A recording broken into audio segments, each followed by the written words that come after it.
Le 13h, Adja Labib. Bienvenue à tous dans ce journal. Voici les titres de l'actualité. Brussels Airlines sur le point d'être entièrement racheté par Lufthansa. Le géant allemand devrait faire une proposition dans les jours qui viennent. Nous verrons quelles pourraient être les conséquences de ce rachat pour la Belgique avec Thomas Gadisseux en direct de Brussels Airport. Le statut d'artisan n'existe que depuis le 1er juin. Il offre déjà une très belle visibilité. Nous avons suivi la première à bénéficier de ce statut, les restauratrices dans le Namurois. Et ces places sont véritablement authentiques. Nous descendrons à 30 mètres sous terre pour suivre le cheminement des eaux dans le sol de SB. Des eaux qui seront traitées de façon biologique grâce à la première station d'épuration du genre en Belgique. Des centres de répit pour accueillir les réfugiés à Paris et à Calais. L'objectif est d'offrir des lieux de transit officiels et d'éviter la multiplication des camps de fortune installés dans les rues. La chasse à l'homme se poursuit aux États-Unis après la tuerie qui a fait 5 morts dans un centre commercial de Burlington.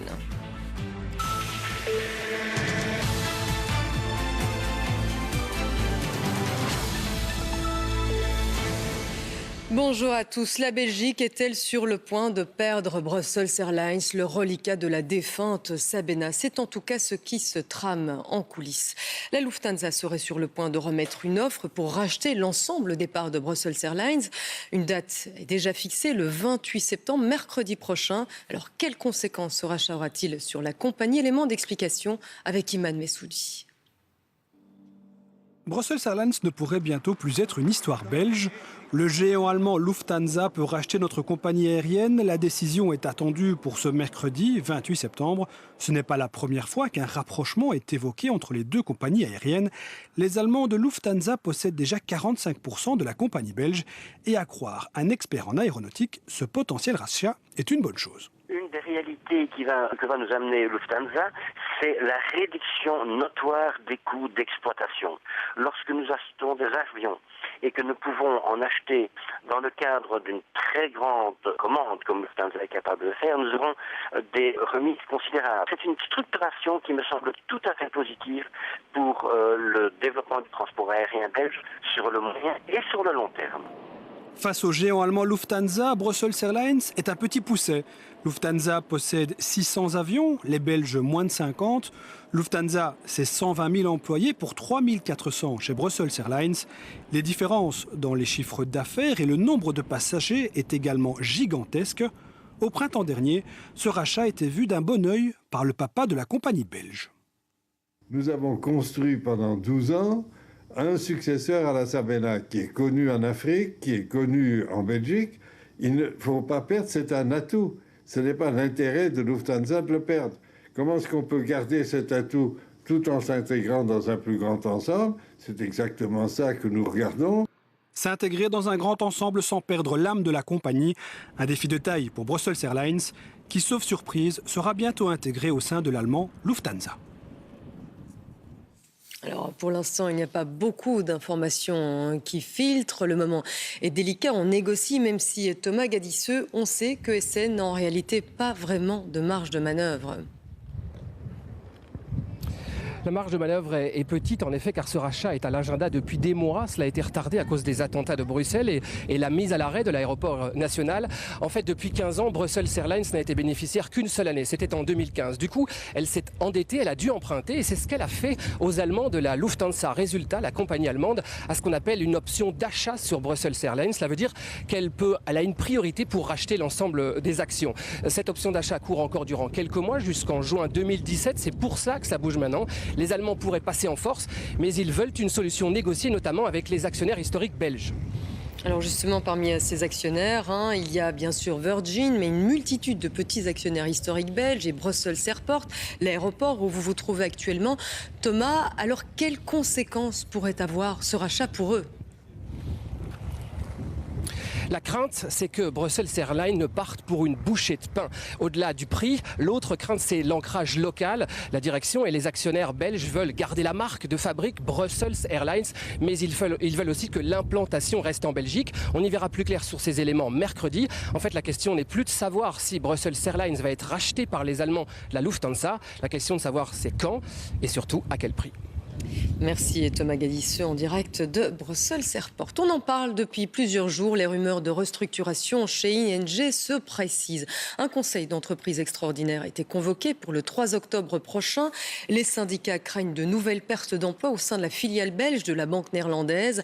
Des pertes d'emplois dues à la digitalisation du secteur, mais également à la franchisation des agences.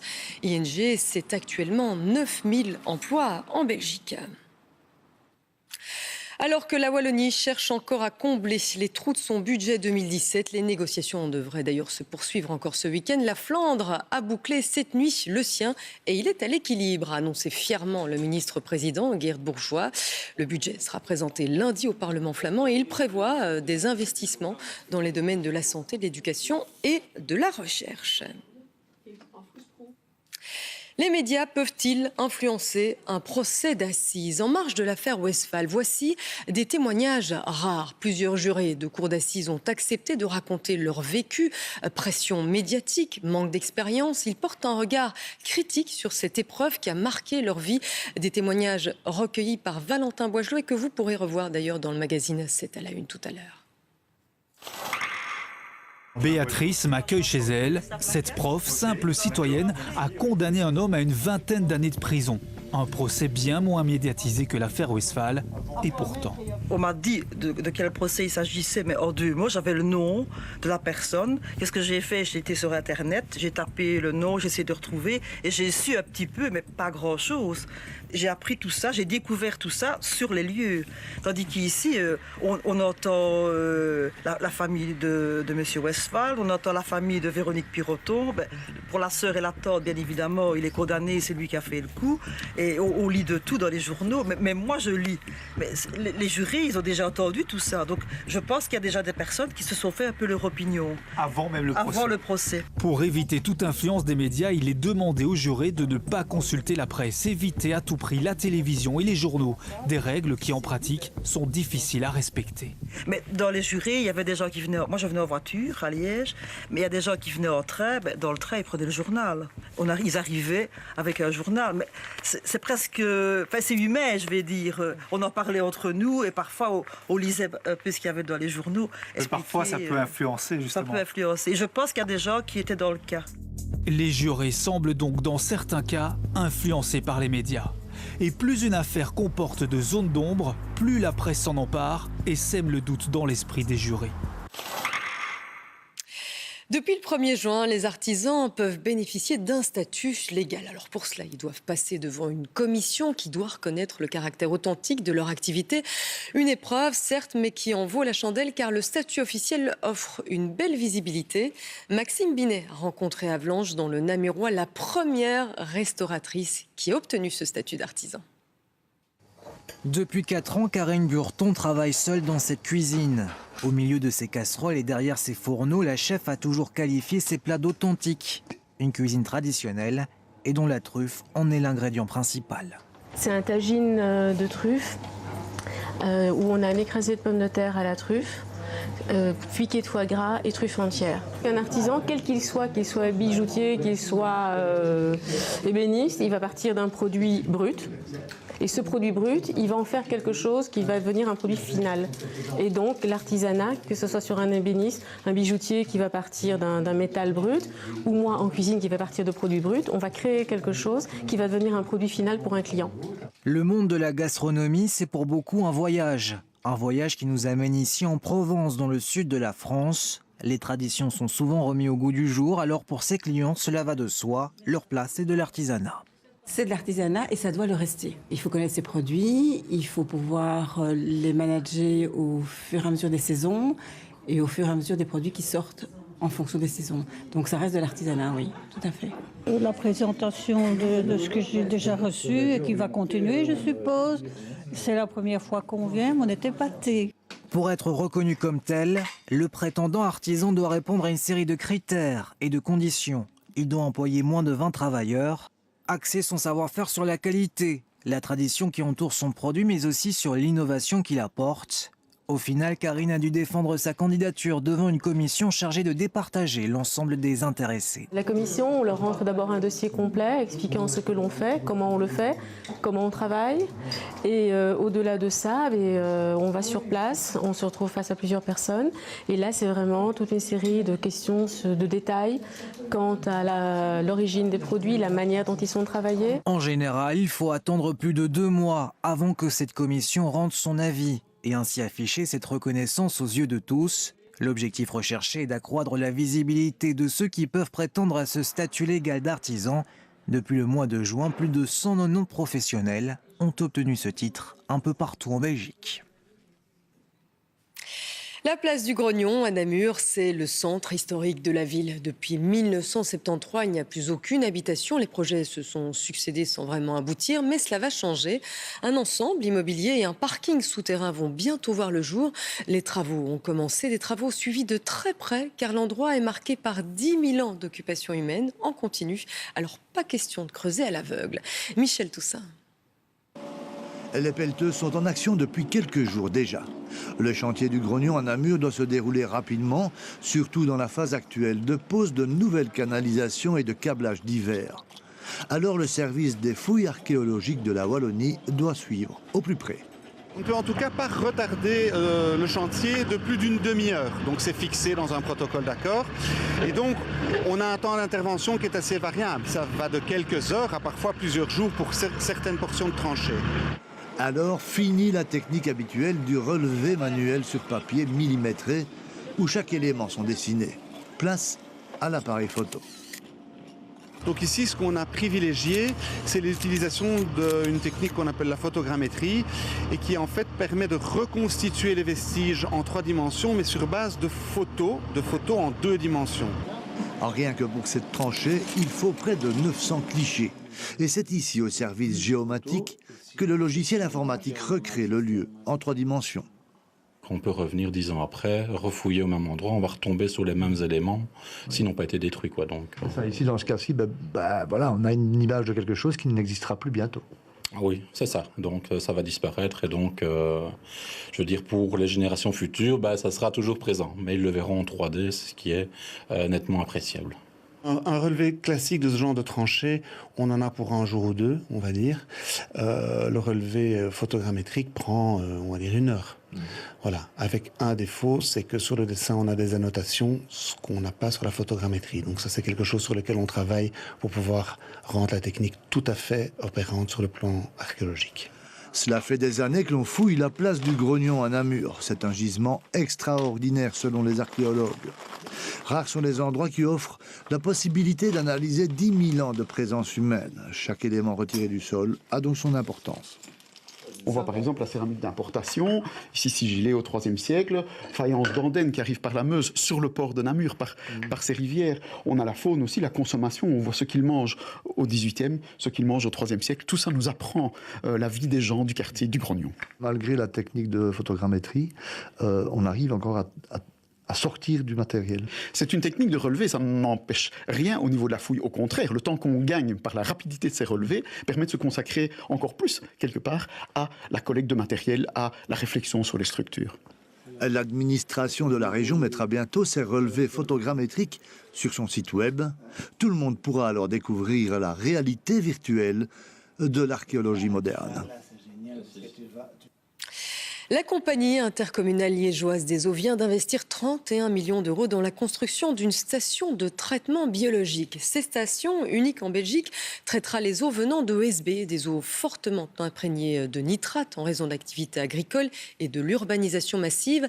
Alors pour bien comprendre le parcours de l'eau dans le sous-sol, une de nos équipes est descendue 30 mètres sous terre. Marc Mellon.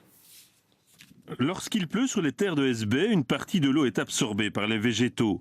Sur 100 litres de précipitation, environ 35% pénètrent dans le sol et alimentent les eaux souterraines, soit près de 100 millions de mètres cubes par an. Il faut entre 12 et 18 mois pour que cette eau arrive dans les nappes phréatiques.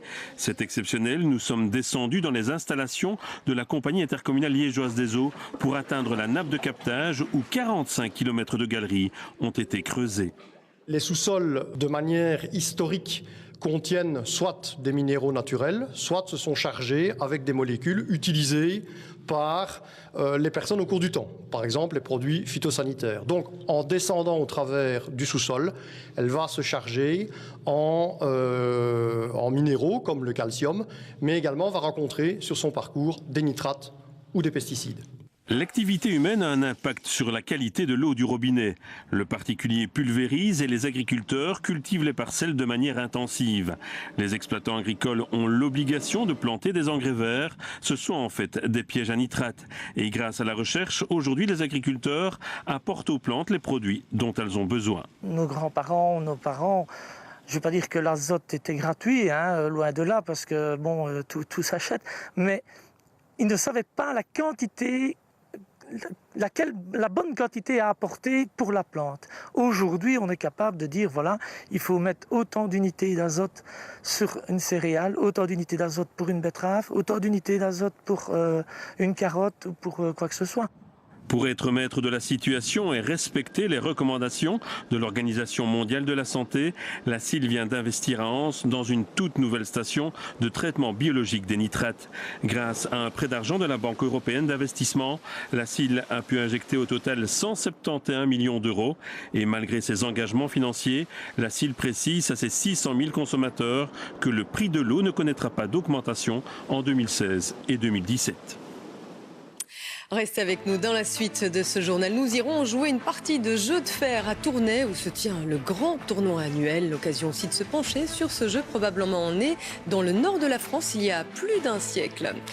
C'est l'une des œuvres architecturales les plus visitées en Europe. La Sagrada Familia du célèbre architecte Gaudi devrait être achevée en 2026, soit après 144 ans de travaux. Football, Bruges remonte sur le podium. La rencontre d'ouverture de la 8e journée de championnat s'est terminée par la victoire du club de Bruges face à Moucron à 0-3. Mais avant, aux États-Unis, à Burlington, près de Seattle, un homme armé a tué au moins 5 personnes dans un centre commercial. Le suspect a pu être identifié. Il s'agirait d'un jeune homme. Une chasse à l'homme est lancée depuis hier soir. Philippe Antoine. Burlington est une petite ville d'une dizaine de milliers d'habitants, à 75 km de la frontière avec le Canada. Hier soir, vers 19h, un homme armé d'un fusil se présente dans ce centre commercial et ouvre le feu dans ce magasin. J'ai entendu un premier coup de feu, puis deux, j'ai alors fait demi-tour, et ça a continué, 3, 4, 5, 6. Mais ce n'était pas en rafale, il y avait plusieurs secondes entre chaque coup. C'est dingue, dingue. 5 personnes sont mortes, 4 femmes et un homme. Le tueur, que l'on voit ici sur une photo diffusée par la police, était apparemment seul. Il aurait quitté le centre commercial à pied pour se rendre vers l'autoroute qui passe à proximité. Nous croyons qu'il n'y a qu'un tireur, mais ce n'est pas encore confirmé. Selon nos dernières informations, il quittait le centre commercial vers l'ouest. On le décrit comme un homme hispanique, vêtu de gris. Pendant que les témoins de la tuerie étaient pris en charge et emmenés en lieu sûr, une intense chasse à l'homme a donc aussitôt commencé. Et le message des autorités à la population est sans ambiguïté.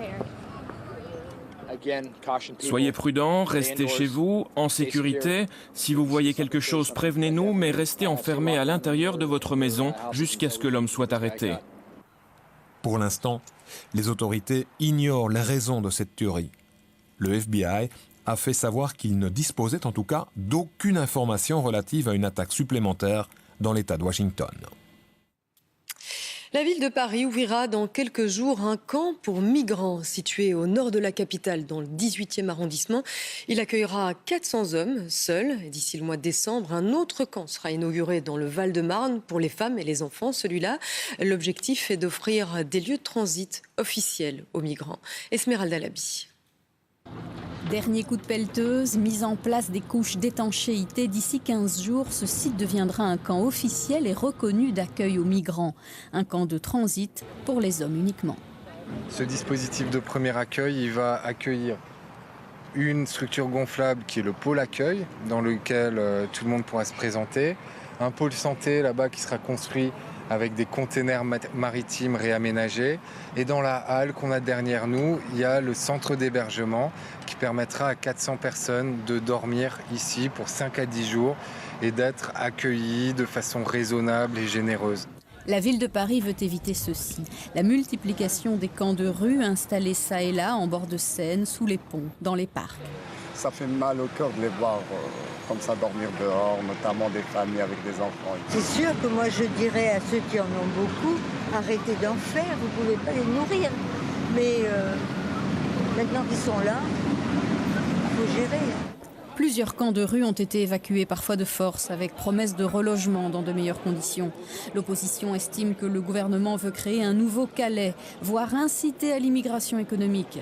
Calais, justement, après le démantèlement de sa jungle, il a fallu reloger les milliers de personnes, comme à Alex, petit village de la Drôme, où le premier centre de répit vient d'ouvrir.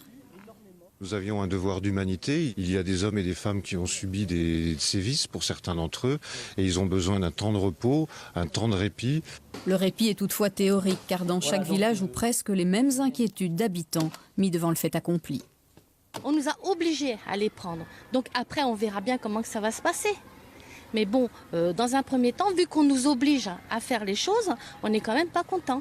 102 centres de répit ont été installés sur le territoire français. Ils accueillent 2665 réfugiés pour leur permettre de préparer calmement leur demande d'asile. Un bon point pour les associations de défense des droits de l'homme, même si certains centres seraient déjà saturés.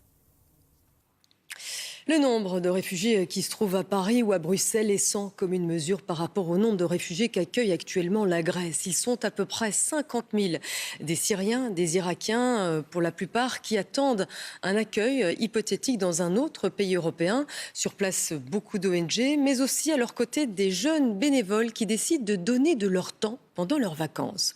Reportage dans un camp de Thessalonique, Marie-Pierre Fonceny.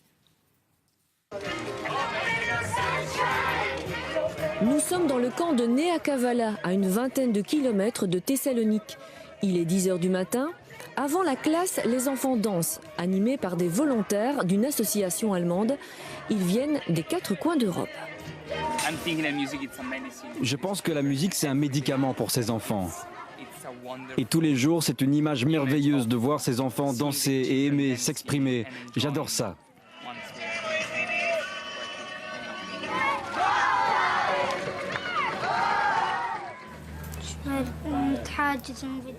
Ça me plaît vraiment beaucoup de danser. Oui, comme ça j'oublie mes problèmes, je ne réfléchis plus aux difficultés qu'il y a ici. Ce centre communautaire a été construit par les volontaires. Ils sont aidés par des réfugiés bénévoles qui enseignent en arabe et en kurde. Certains volontaires ont abandonné leur travail pour venir secourir les réfugiés. Ils sont parfois là depuis plusieurs mois, c'est le cas d'Elisa, prof d'anglais. Honnêtement, je ne me suis jamais sentie plus utile de ma vie. Il y a des moments très durs, des moments où on se rend compte qu'on s'est habitué à une situation qui n'est pas du tout normale. Dans ce camp, il fait 38 degrés à l'ombre. Un volontaire a imaginé une piscine de fortune. Autre camp, autre décor, une usine désaffectée de la banlieue industrielle de Thessalonique. Des volontaires s'activent pour animer les enfants et tromper la longue attente. D'autres participent à la distribution de nourriture. Notre organisation donne du pain, du riz, du lait pour bébés aux enfants. On donne de la nourriture.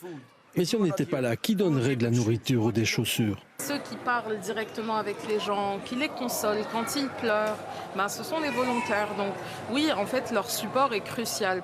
Je me suis souvent dit que c'est peut-être mieux de travailler politiquement pour essayer de les amener en Europe plutôt que d'être ici à distribuer de la nourriture. Mais je pense qu'il y a besoin des deux parce que pendant que quelqu'un travaille à les amener en Europe, il faut aussi qu'ils mangent et qu'ils se douchent, qu'ils vivent.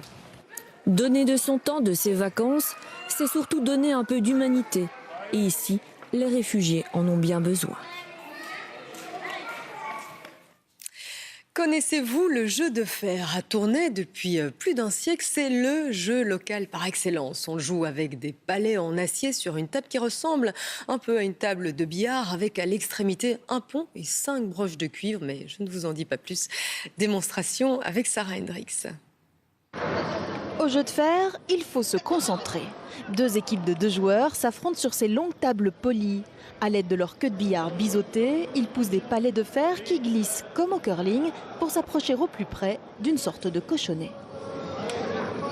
C'est le même principe que la pétanque en fait. À part qu'ici, le cochonnet est fixe et il est représenté par la broche qui se trouve tout au fond du jeu. Le pont que vous voyez au milieu du jeu ainsi que les broches extérieures constituent des obstacles en fait. Le jeu est une véritable institution à Tournai depuis le 19e siècle. Les joueurs sont répartis en 17 sociétés et presque autant de cafés où ils pratiquent toute l'année. Pour ce tournoi annuel, 120 équipes se réunissent le temps d'un week-end dans l'impressionnante Allodra. C'est un succès, mais le record de 198, je ne sais plus en quelle année, on n'en arrivera plus parce qu'il n'y a plus assez d'engouement. Pourtant des jeunes, il y en a encore. La passion du jeu de fer se transmet la plupart du temps de génération en génération. Depuis que j'ai 5 ans, je joue. Quand j'étais petit, on me mettait des bacs de bière pour que je puisse atteindre la planche, donc c'est depuis que je suis tout petit. Au départ, c'est mes grands-parents qui s'y sont intéressés au jeu de fer, via de leurs amis qui leur a proposé de créer de la société. Et c'était un petit peu pour tester, un peu pour me moquer d'eux au départ pour jouer au jeu de fer. Et puis on m'a proposé plusieurs tournois et j'ai participé. Et c'est un passe-temps qui me calme et voilà. La fédération compte 330 joueurs, parmi eux environ 50 femmes qui développent, comme les hommes, une véritable tactique de jeu. Il faut quand même réfléchir, hein. Il faut rester dans sa bulle parce que suivant l'endroit où l'adversaire met son fer, il faut jouer d'une certaine manière pour savoir comment faire pour soit le mettre dehors, soit l'embêter pour qu'il ne sache pas prendre le point. Voilà. La finale du tournoi aura lieu ce dimanche soir, mais le jeu de fer se pratique à l'année en toute convivialité dans les nombreux cafés du Tournaisis. 133 ans après la pose de la première pierre, la célèbre Sagrada Familia de Barcelone entre enfin dans sa phase finale. Imaginée par l'architecte de génie Gaudi, la basilique est l'une des œuvres les plus visitées de la capitale catalane. Il ne reste plus que 6 tours à construire avant de voir le chef-d'œuvre futuriste terminé. Esmeralda Labi. Elle est censée représenter le grand livre toujours ouvert de la nature. L'architecte Gaudi ne voulait pas d'une cathédrale classique. Il haïssait les lignes droites et ne jurait que par les courbes. Aujourd'hui, le bâtiment est terminé à 70%. La dernière phase des travaux a débuté, celle des tours. Il n'en reste que 6 à ériger.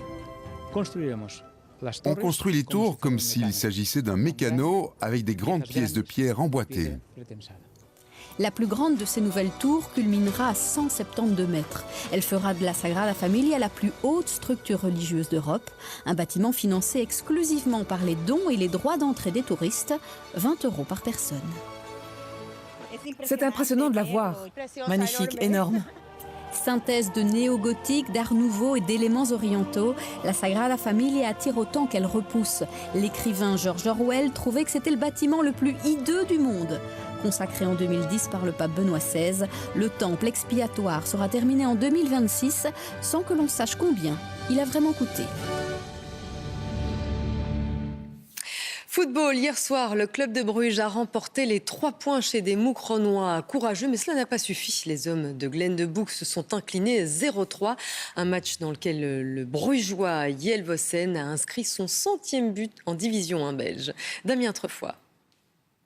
Une semaine après leur victoire importante à Westerlo, les Moucronois accueillaient hier des Brugeois toujours en convalescence.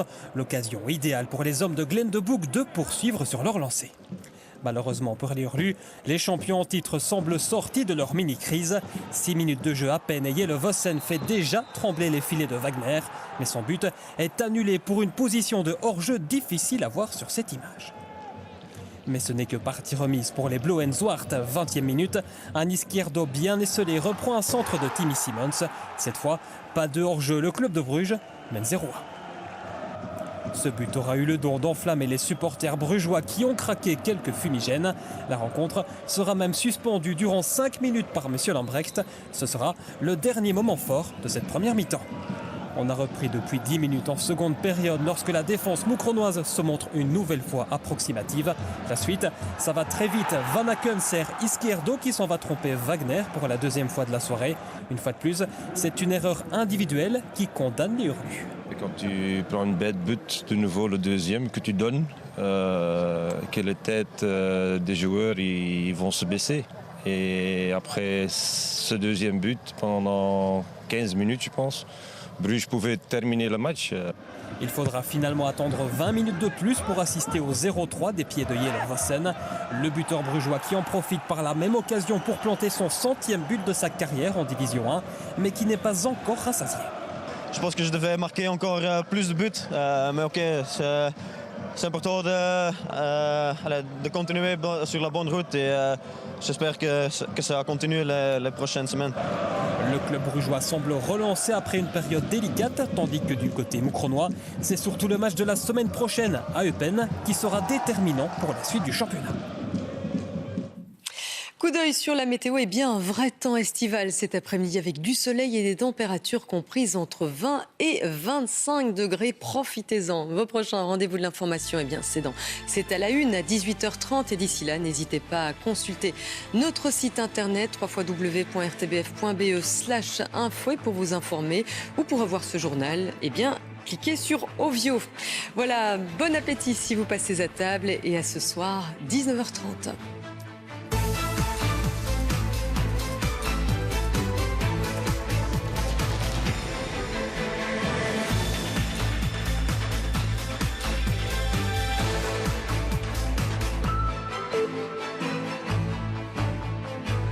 Ce samedi